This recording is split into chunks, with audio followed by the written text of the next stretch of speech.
37. Y nos vamos a conectar con Edgar Wong, realizador del documental CAM, Liberar una Nación, y con Jorge Pinto, Premio Nacional de Historia de 2012 y académico de la Universidad Católica de Temuco, quien aparece en el documental también. Pero antes queremos mostrarles el tráiler de este documental, porque nos parece muy interesante. Creo que pongamos atención, veamos este interesante material y ya conversamos con Edgar y Jorge Pinto.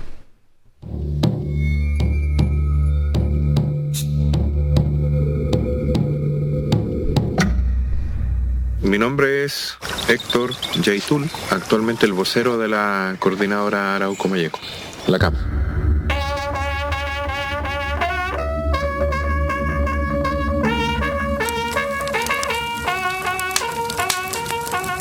Nosotros somos una organización mapuche, autonomista, anticapitalista y revolucionaria. Sabemos que podemos ser encarcelados, podemos ser enjuiciados. Nos pueden inventar un montón de acusaciones. Territorio y autonomía para la nación mapuche. La operación Huracán siempre fue un montaje. Porque hay un genio que permitió interceptar la mensajería de WhatsApp en circunstancias que ni siquiera los organismos de inteligencia israelí han podido, y sobre la base de meter unos millones de lucas.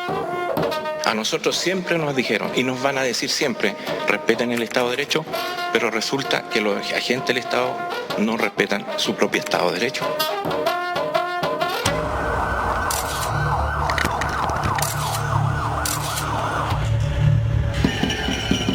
Entonces se generó una confrontación tal que tiene que resurgir los huechafes.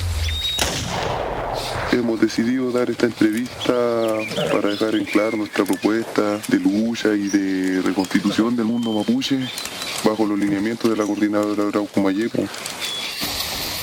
Hay acciones directas en contra de Transcapital, en donde ha caído gente y nosotros los declaramos presos políticos. Nosotros sabemos quién es el enemigo que tenemos enfrente. Y al saber eso y al tener claro, nuestra convicción sigue más firme todavía. Porque nosotros necesitamos el territorio y la tierra es nuestra. Y aquí hay que luchar, hay que resistir. Así como esos nativos que se ven un poquitito sobreviviendo ahí, esos verdecitos que se ve allí. Eso es puro nativo. Yo lo miro y así nos tienen. Y por eso nosotros cuando luchamos en los espacios territoriales no lo hacemos necesariamente porque nos interesa la economía de las tierras. Nos interesa lo que como fuerza y energía existe ahí. Eso la gente no lo entiende mucho, la gente no mapuche. Porque es la propuesta que abrazamos como organización, que es de la liberación nacional mapuche.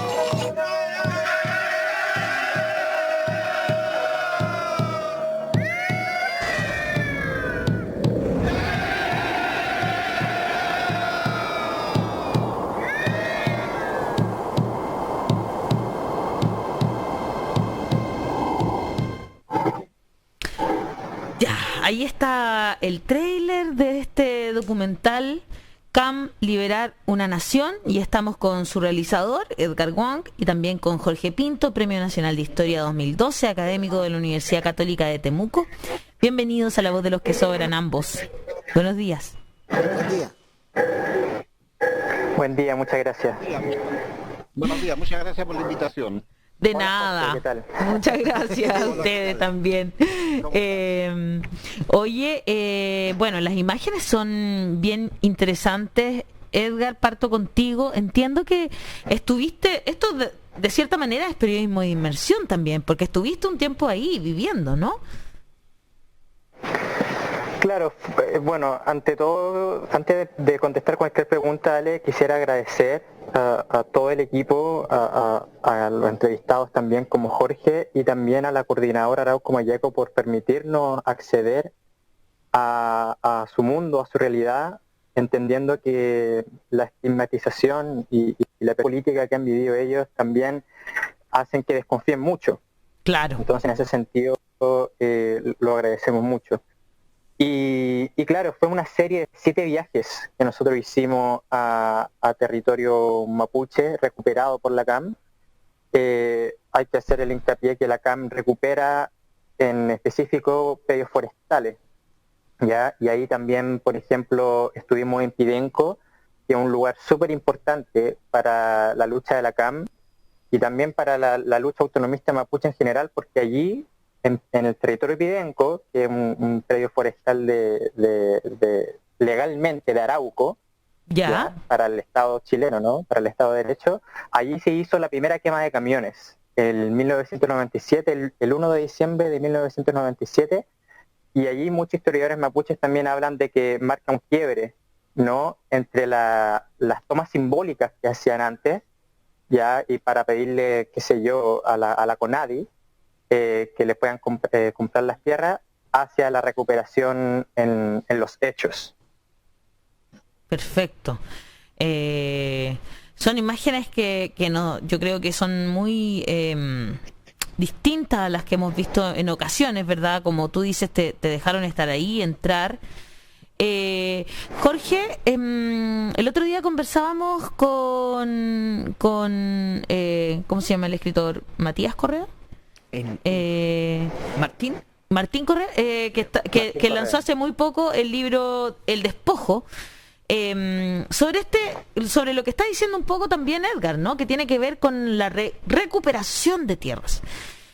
Quizás a veces nos cuesta como dimensionar lo que sucedió desde, no sé, siglos hacia atrás, ¿verdad? Con las tierras mapuche, como que y que ese conflicto se arrastra hasta hoy entre el Estado chileno y el pueblo mapuche. Si pudiésemos conversar un poquito sobre eso, sobre cómo se fueron despojando de esas tierras que hoy están en general en manos, como bien dice Edgar, de las forestales, ¿no, Jorge? Así es, efectivamente. Este es un conflicto que ya lleva varios siglos y que aún no se resuelve.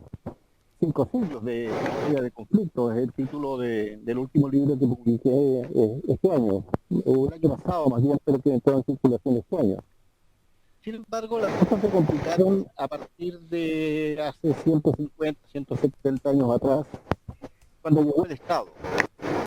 Porque yo creo que el Estado aplicó una política muy equivocada, muy errada, y más que el Estado, la élite política que gobernaba Chile en el siglo XIX, en la segunda mitad del siglo XIX, inspirada en principios propios del positivismo.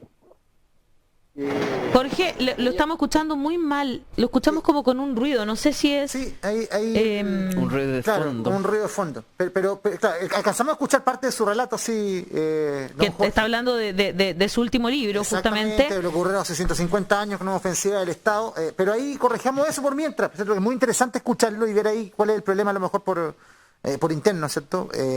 Porque es interesante esto y aprovechemos el tiempo también, por supuesto. Entonces, mientras arreglamos eso, Edgar, te quería preguntar por lo que te dejó en lo humano, la experiencia de estar viviendo allá, la sensibilidad que se genera a partir de que te abran las puertas de la manera en que lo hicieron, que hayan confiado en ti, porque no es fácil ganarse la confianza.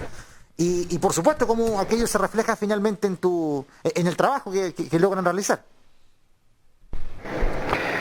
Sí, a ver, yo creo que en lo humano es una experiencia que te cambia la vida, porque el interés primero fue yo siempre veía en las noticias, y hasta el día de hoy, ¿no?, que la CAM comete acciones de sabotaje contra la industria forestal, pero nunca se respondía a la pregunta esencial, que era ¿por qué hacen lo que hacen? ¿Ya? Porque claro, ellos están siempre en torno al prejuicio del terrorismo, y la prensa también, y la élite ha ayudado a fortalecer eso. Entonces, ante esa pregunta, después uno descubre que hay un proyecto político de sociedad que va mucho más allá de eso, y que es la reconstitución de un tejido social, político, cultural, económico, de una cosmovisión mapuche. Entonces, darse cuenta de eso, y entender muchas cosas. O sea, imagínense que nosotros tuvimos el funeral de Camilo Catrillanca, que si bien no es de la CAM, sí es una comunidad de Mucuycoy autónoma, y no entender que el abuelo Catrillanca habla en mapuzungún. O sea, imagínense la vergüenza que uno siente y uno dice, ¿por qué no sé esto? ¿Por qué no sé palabras como Kimun, Rakiduam? ¿Ya? Cuando uno va a Bolivia, a Perú, la gente habla quechua en el diario. Hay un sentimiento de identidad con lo indígena súper natural. Entonces ahí uno empieza a identidad y respeto, y entonces ahí uno empieza a indagar en la construcción entonces del Estado-Nación chileno, y lo que aparecen los libros de Jorge Pinto, ¿no? Que él habla de cómo la élite chilena, que ha gobernado durante 200 años este país, y siempre intentó homogenizar una identidad a través de la educación, a través del aparato burocrático, a través de constituciones. Está la constitución, por ejemplo, del 1823 de Gaña, claro, que tenía incluso como un código moral porque necesitaban construir patriotas leales y obedientes al Estado. ¡Qué horror! Estamos viendo en este momento imágenes tan impactantes de ese proceso de resistencia. Edgar, quería preguntar, porque al final en este tipo de periodismo, puesto que hay un conflicto abierto entre la CAM y el Estado chileno, ¿fue difícil entrar y hablar con cierta transparencia, cierta apertura sobre esos temas?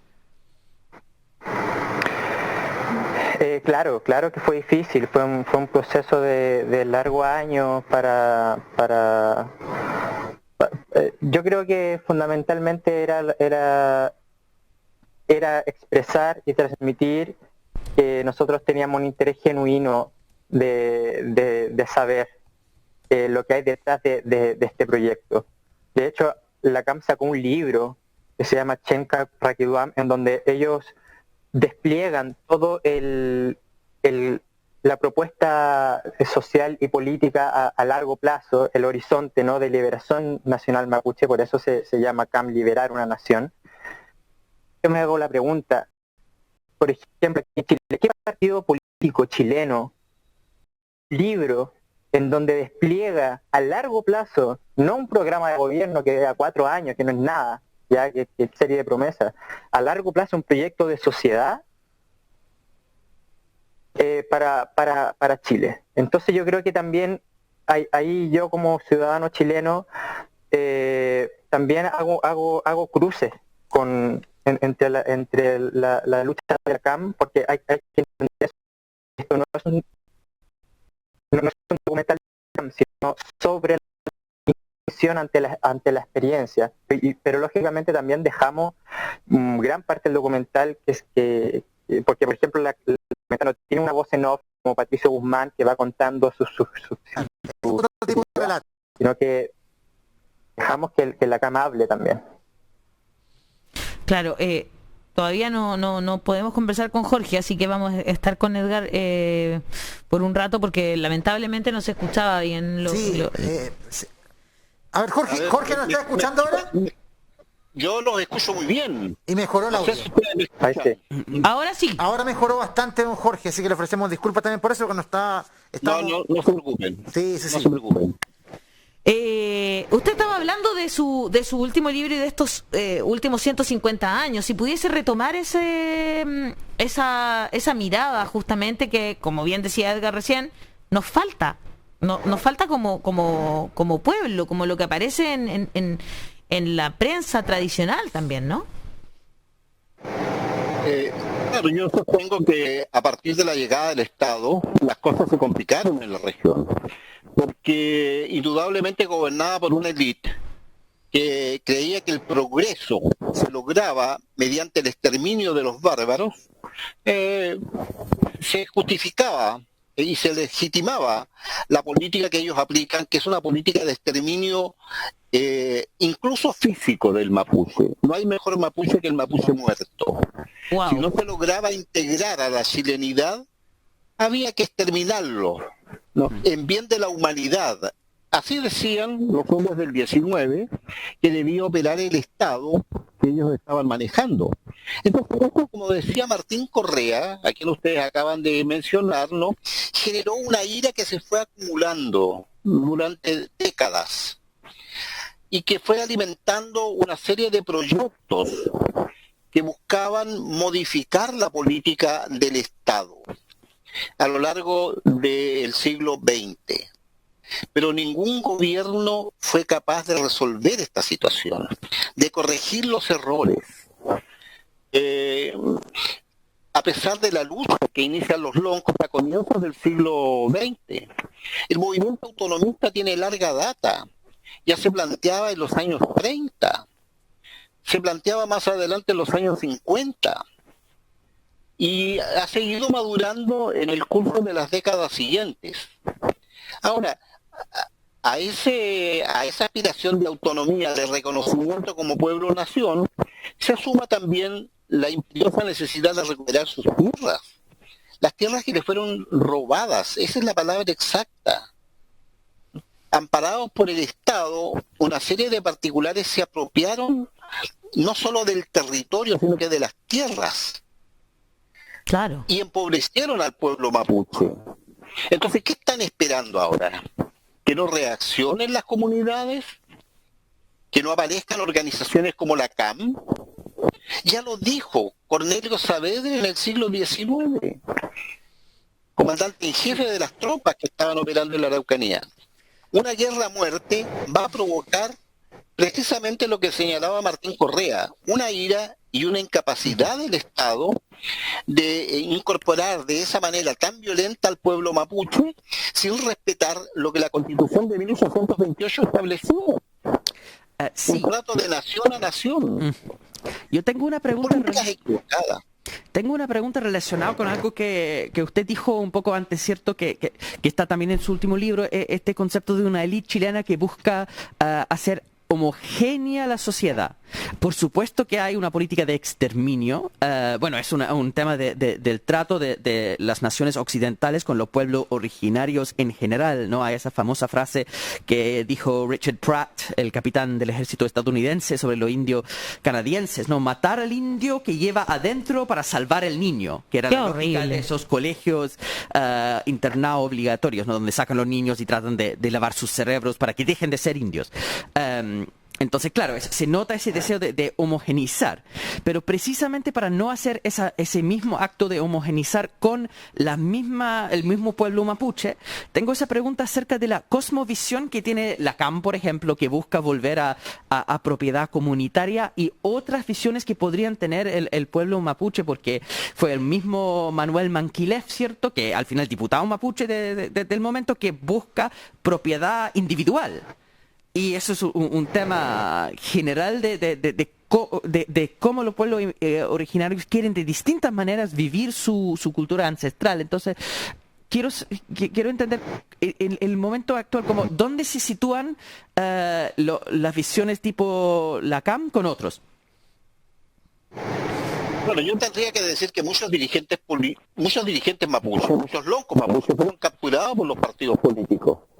Entre ellos Manuel Manquilef, quien fue cambiando su posición desde los años 10, cuando se funda la Sociedad Caupolicán, cuando él escribe sus libros, por las tierras de Arauco, creo que se llama uno de ellos, en donde hace una interpelación al Estado respecto del trato que está recibiendo el pueblo mapuche del Estado.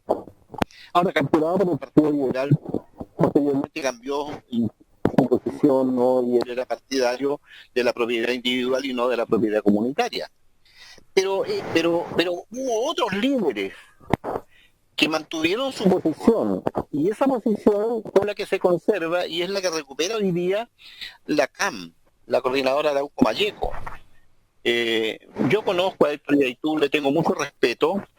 Puede uno tal vez no compartir a veces las acciones de la CAM, pero yo creo que tienen justa razón para protestar. Ahora, la política de ellos es responder a la violencia del Estado con su propia violencia. Exacto. Y Héctor Yaitul, yo por eso lo respeto porque es muy consecuente. Yo a Héctor Yaitul más bien lo veo en la cárcel, que a veces en reuniones en las que hemos tenido oportunidad de dialogar y conversar.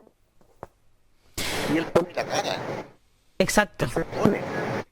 Entonces hay una coherencia, que es lo que yo más respeto en Héctor Yaitul y en algunos pioneros que pertenecen a la Coordinadora Arauco Mayeco.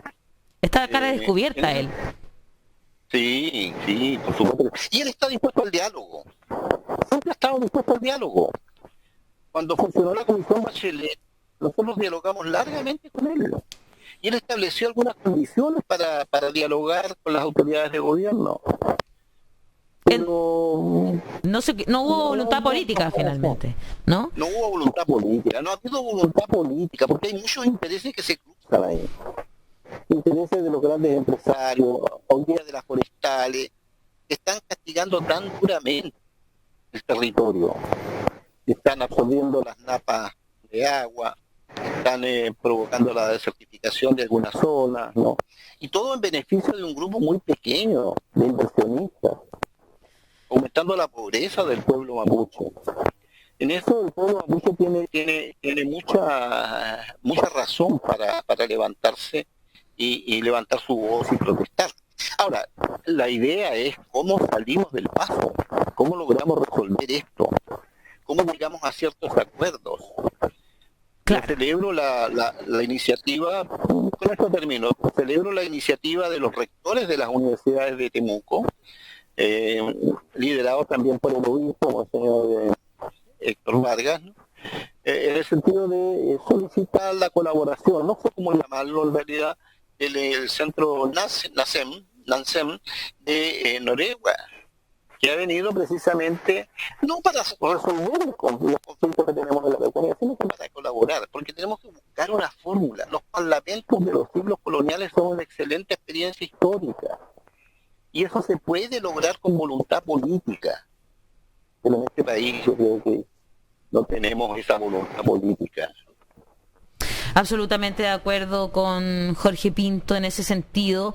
Edgar, estamos en una etapa nueva, podríamos decirlo, de nuestro país, en el que afortunadamente hoy día vemos a la presidenta de la Convención Constitucional, es Elisa Loncón, una mujer mapuche, ¿verdad? Una mujer que ha dado la lucha, quizás no como la CAM, sino que desde otro punto de vista, ¿no? Con pueblo originario, con representante en la Convención, lo que no existe en el Parlamento siquiera. Exactamente. Bueno, conversamos el otro día también con el alcalde de Rapa Nui, ¿verdad? Y esta demanda que tienen en la Corte Interamericana justamente en contra del Estado de Chile, ¿no? Que podría sentar un precedente también. ¿Cómo? No sé si percibiste eso, si se alcanza a percibir este cambio que estamos viviendo como sociedad muy paulatino. Por supuesto que las cúpulas todavía no avanzan como la sociedad misma, ¿verdad? Pero sí en el estallido se vio la bandera mapuche en la punta de las demandas, ¿verdad? Era como la punta de lanza. El punto de la estatua de Baquedano. Sí, eso era muy hermoso de ver también. ¿Cómo se percibía eso desde el territorio, Edgar? Si se podía percibir o no. Sí, o sea, lo que pasa es que, bueno, yo creo que hay cosas que la tiene que responder la propia CAM, pero lo interesante de este proceso constituyente que yo encuentro es que Boris Johnson llama a descolonizar, pero ella muestra un libro, ¿ya? Entonces, también es interesante saber que existe este mundo fuera de la institucionalidad que también busca descolonizarse, pero desde los hechos, porque hay que entender también que la estructura económica, social en la que vivimos, que el capitalismo, neoliberalismo, como sea, también construye ha logrado permear nuestra subjetividad, nuestra forma de ser. Entonces, y ahí volviendo a la pregunta que queda también con lo humano, ¿no? es que también este documental invita y evidencia que existen otras formas de habitar el mundo, ¿ya? Que en este caso es incompatible con el sistema actual, es incompatible con la industria forestal, que lo que hace como industria extractivista es dominar la naturaleza, extraerla, y para esta facción del pueblo mapuche va contra su propio ser mapuche. O sea, sabemos que los pueblos indígenas tienen una relación intrínseca con la naturaleza, otra cosmovisión. Entonces, y hay que entender que estamos en una crisis climática. Ya todos los informes dicen de los expertos que el capitalismo tiene que entrar en fase terminal, porque si seguimos así nos vamos a extinguir como especie humana. Entonces también yo creo que ayuda a repensar otros modelos de desarrollo. O sea, ¿qué pasaría, yo me pregunto, si es que el pueblo mapuche, las naciones indígenas logran desplegar y desarrollar fuertemente como lo hicieron durante la corona española, porque hay que recordar que la corona española reconoció una frontera y dieron como una edad de oro en donde desarrolló platería, comercio, etcétera, etcétera. A lo mejor podríamos aprender mucho también, porque necesitamos también saber replantearnos como sociedad, pero desde la experiencia existente y a lo largo de todo Chile tenemos un montón de naciones indígenas que nos podrían ayudar a eso. Súper de acuerdo, y creo que estamos poco a poco, quizás es muy lento todavía, pero de cierta manera nuestro país va cambiando. Ir a darse una vuelta a la Convención Constitucional igual agrada, digamos, porque justamente eso de homogeneizar, hoy día estamos viendo que está heterogéneo. Tiene un valor. Sí, exactamente. Ojalá que ese mapa, que esa representatividad que hay ahí, también se refleje en otras instancias importantes, como el Parlamento en el futuro, ¿cierto? Tal cual. Estamos en un proceso de cambio. Bueno, Edgar Wong y Jorge Pinto, Premio Nacional de Historia 2012. Muchas gracias por estar esta mañana en La Voz de los que Sobran, y nos quedamos atentas a cuándo se estrena el documental, Edgar. ¿Tiene fecha ya?